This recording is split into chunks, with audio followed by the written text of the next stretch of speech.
વિદ્યાર્થી મિત્રો, હવે આપણે જોઈએ પ્રકરણ 1 નું સ્વાધ્યાય. દાખલા નંબર 1.1 ખાલી જગ્યા પૂરો. એ 1 સેન્ટીમીટર બાજુવાળા એક ઘનનું કદ ખાલી જગ્યા મીટર ક્યુબ જેટલું હશે. બી 2 સેન્ટીમીટર ત્રિજ્યા અને 10 સેન્ટીમીટર ઊંચાઈ ધરાવતા નક્કર નળાકારનું પૃષ્ઠ ખાલી જગ્યા મિલીમીટર સ્ક્વેર જેટલું હશે. સી 18 કિલોમીટર પ્રતિ કલાકની ઝડપે ગતિ કરતું એક વાહન 1 સેકન્ડમાં ખાલી જગ્યા મીટર અંતર કાપશે. ડી સીસાની સાપેક્ષ ઘનતા 11.3 છે, તો તેની ઘનતા ખાલી જગ્યા ગ્રામ પ્રતિ સેન્ટીમીટર ક્યુબ અથવા તો ખાલી જગ્યા કિલોગ્રામ પ્રતિ મીટર ક્યુબ હશે.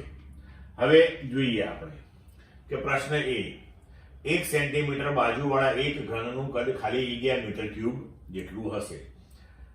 ઘનનું કદ એટલે લંબાઈ ગુણ્યા પહોળાઈ ગુણ્યા ઊંચાઈ, એટલે કે 1 ગુણ્યા 1 ગુણ્યા 1 સેન્ટીમીટર, એટલે આપણો જવાબ થશે કદનો 1 સેન્ટીમીટર ક્યુબ. પણ આપણે જવાબ જોઈએ છે મીટર ક્યુબમાં, તો હવે સેન્ટીમીટર ને મીટરમાં આપણે ફેરવીએ તો 1 સેન્ટીમીટર બરાબર 10⁻² મીટર. તો 1 સેન્ટીમીટર બરાબર 10⁻² મીટર એનો ક્યુબ, અને સેન્ટીમીટર નું મીટર થઈ ગયું હવે એનો ક્યુબ. તો આપણો પરિણામ મળશે 10⁻6 મીટર ક્યુબ. હવે પ્રશ્ન બી 2 સેન્ટીમીટર ત્રિજ્યા અને 10 સેન્ટીમીટર ઊંચાઈ ધરાવતા નક્કર નળાકારનું પૃષ્ઠ ક્ષેત્રફળ ખાલી જગ્યા મિલીમીટર સ્ક્વેર જેટલું હશે.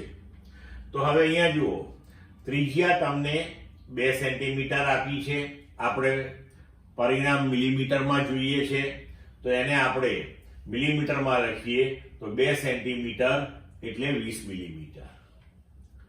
ઊંચાઈ h 10 સેન્ટીમીટર એટલે 10 ગુણ્યા 10 મિલીમીટર બરાબર 100 મિલીમીટર. હવે એનું પૃષ્ઠ ક્ષેત્રફળ લેવાનું છે આપણે.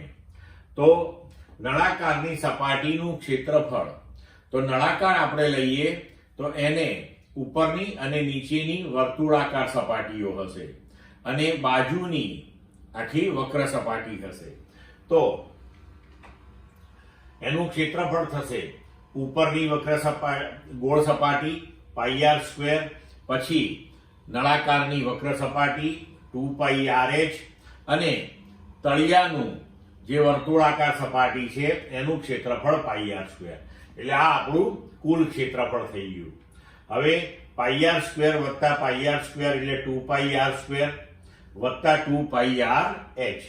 હવે આમાંથી આપણે 2πr કોમન લઈ શકીએ, તો કૌંસમાં રહેશે r વત્તા h.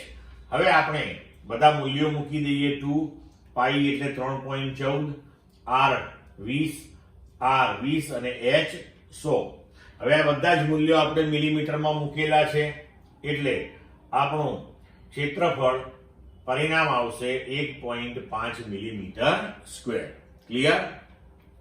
હવે ત્રીજો પ્રશ્ન, 18 કિલોમીટર પ્રતિ કલાકની ઝડપે ગતિ કરતું એક વાહન 1 સેકન્ડમાં ખાલી જગ્યા મીટર અંતર કાપશે. હવે અંતર આપણે મીટરમાં જોઈએ છે, સમય સેકન્ડમાં કયો છે, એનો મતલબ કે તમારે ઝડપ જે છે એને મીટર પ્રતિ સેકન્ડમાં ફેરવવી પડશે. તો હવે જુઓ, v આપેલી છે આપણને 18 કિલોમીટર પ્રતિ કલાક, તો 18 ગુણ્યા 1 કિલોમીટર એટલે 1000 મીટર, 1 કલાક એટલે 3600 સેકન્ડ.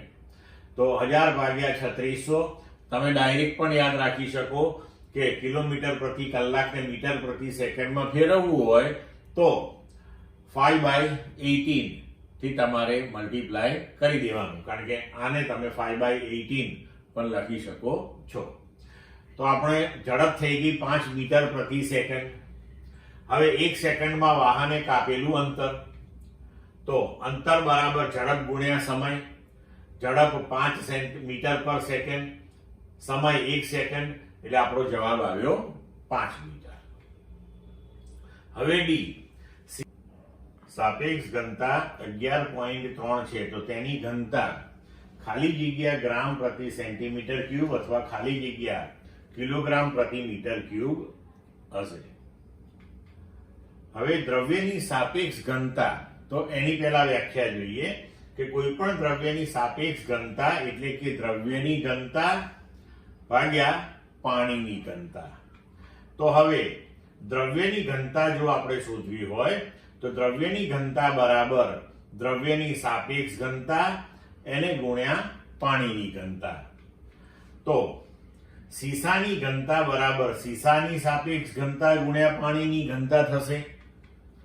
હવે સીસાની સાપેક્ષ ઘનતા તમને આપેલી છે 11.3 ગુણ્યા પાણીની ઘનતા, તો ગ્રામ પ્રતિ સેન્ટીમીટર ક્યુબમાં પાણીની ઘનતા 1 છે, તો 1 ગ્રામ પ્રતિ સેન્ટીમીટર ક્યુબ.